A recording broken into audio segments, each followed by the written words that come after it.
a depth of history and culture that I greatly admire and I greatly appreciate. I thought I would just say a little bit about the college and about the university, and then we can have a good dinner together. We're very grateful that you have shared your children with us. In leaving you, they have become our students. The international student body at the college is about almost 400 students, and the largest single part of that international student body are students from Korea. And our students from Korea also constitute one of our largest alumni communities, and tomorrow we're having a dinner for the alumni community in Seoul, and I've been told that's going to be a very large, and I'm sure it will be a successful event as well. We're trying to do a number of things with your children, with our students. I think and I hope that it was my hope that I could talk a little bit about that today without standing between you and dinner for too long. One thing we're very concerned about is training people to be successful over the course of their lives. I know that parents are often concerned about what will happen to their children right after they leave college, about what career they're going to choose, and I'll say something about that in a minute. But if you talk to our alumni, and especially the alumni who are so successful in Korea, and I've met with a number of successful alums on my trip, and several alumni this morning, alumni leaders, one thing that they say over and over again is that Chicago taught them to think and to think for life. And we take pride in educating students in a very analytical way, educating students in a way that they can kind of sort through different and conflicting points of view, to give students the self-confidence necessary to be able to make decisions later in life, oftentimes with imperfect information and evidence.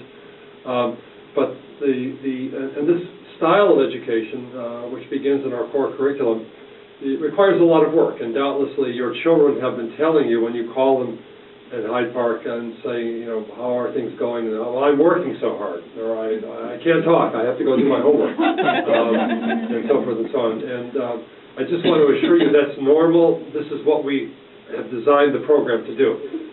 It's not that we're trying to have them not talk to you.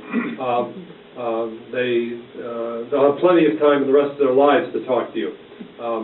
What we're trying to do is to teach them a style of self-learning, to be able to teach themselves to be very critical and very analytical.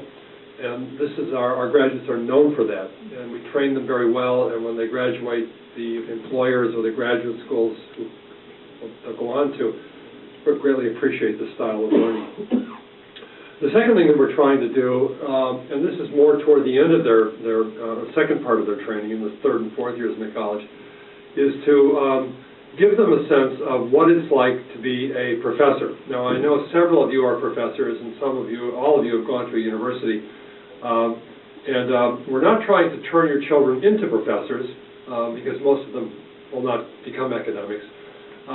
But I think that universities are very special places in all of our civilizations, whether it's European civilization or Chinese civilization or Korean civilization, because universities are inhabited by people who think a little differently than most people do. They think creatively. They use this kind of intellectual capital that God gave us to explore new fields of learning. And in coming to Chicago, your children are coming not only to a place that is a good teacher of the liberal arts, but also as a research university. In the second part of their training, in the third and fourth year, we try to expose your children to what I would call research skills. Now, in some of you may have done research. The funny thing about doing research is that you never know what's going to happen. You can do an experiment, and it can succeed, and you can win a Nobel Prize. You can do an experiment, and it fails, and you can still win a Nobel Prize.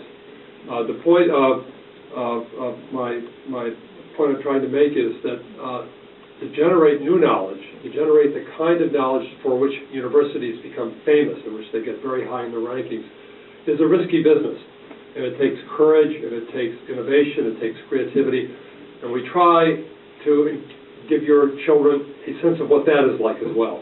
So we're trying to educate them in a very general way with very sharp critical skills and analytical skills, but we're